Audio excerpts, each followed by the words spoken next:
छुटा जी तो कैला रंगदारी रे घर चढ़ के मारबो बरियारी रे छुटा जी तो कैला रंगदारी रे घर चढ़ के मारबो बरियारी रे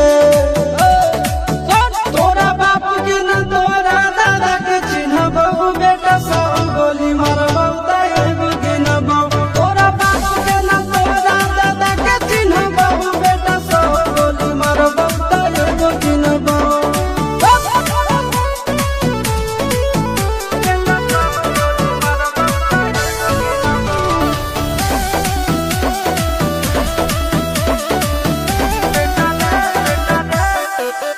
बेटा रे काटा से ठोक देबो चिमनी के भाटा में झोंक देबो देखबो कवन बाप बचैतौ तोरा प्रशासन के गाड़ी भी रोक देबो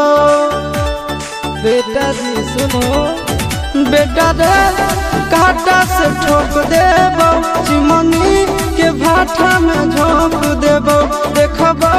कवन बाप बचैतौ तोरा प्रशासन के गाड़ी भी रोक देबो तोरा जैसन के हम खड़े खड़े गिनबो बेटा सब गोली मारबो तैगो गिनबो तोरा बाप के न तोरा दादा के चिन्हबो बेटा सब गोली मारबो तैगो गिनबो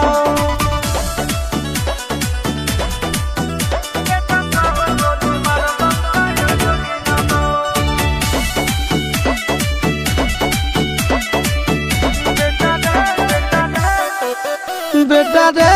दौड़ा के बाजार में मारबो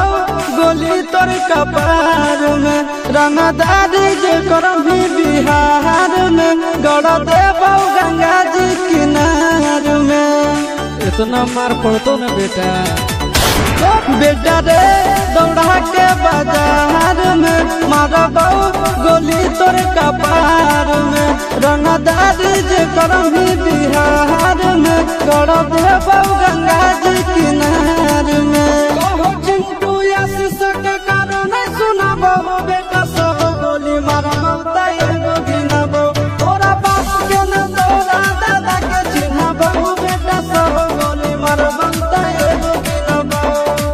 मारत मारत पिछुआरा लाल कर दे बेटा ध्यान से बाप इधर है।